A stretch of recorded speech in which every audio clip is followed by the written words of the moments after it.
would you like to live across the street from one of the most haunted cemeteries, supposedly, in Ohio? This is the Cholera Cemetery, and it's exactly what it sounds like. Oh, there's a squirrel in there. Uh-oh. What's up, Fee? I know there's a squirrel, but stay on the path. She hasn't seen it yet.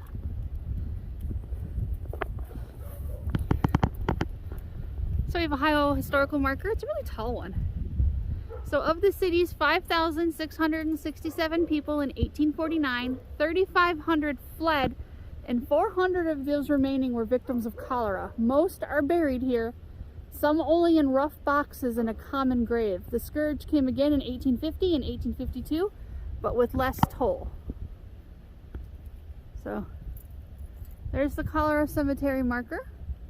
Dismay stalked abroad in the daytime, and the drowsy night was hideous with the wailings of the disconsolate.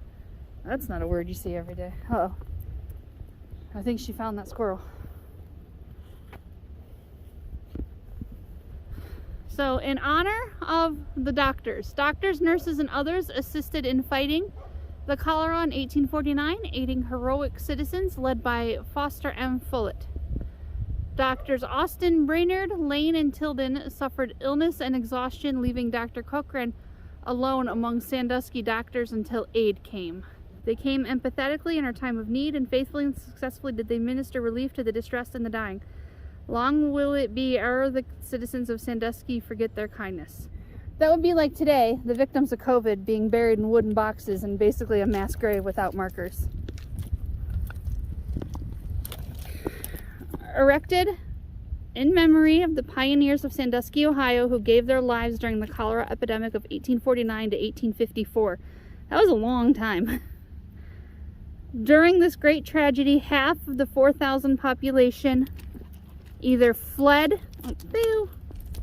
Hi, Fifi. Can I read, please? Either fled or were called by death.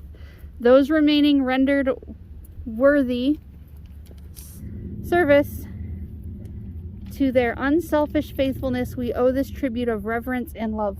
Okay, so that's what it says at the base, and it's just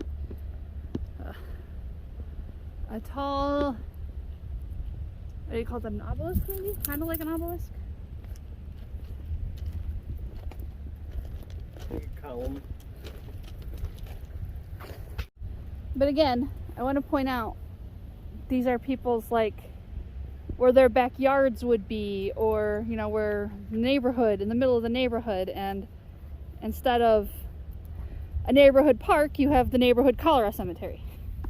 I mean, the only reason they have markers is because they were in the Revolutionary War, so. You know what that's like, though, to survive the Revolutionary War, to come home and then succumb to disease? Like, what crap. And they look like they might actually be a family, too. I see Robert, it's either Ransom. Robert Ransom, Joseph Ransom, and John. Looks like that also says Ransom. Mm-hmm. And they are Revolutionary War troops.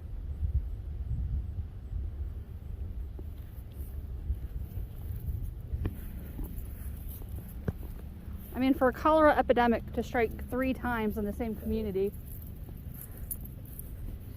Waterborne. Probably. Yeah.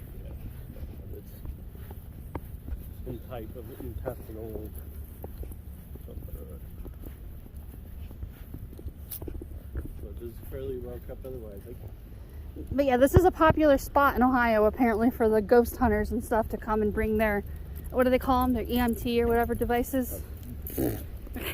Even though there aren't graves, there are hundreds and hundreds of people buried in there that all died of cholera, and it is considered very haunted.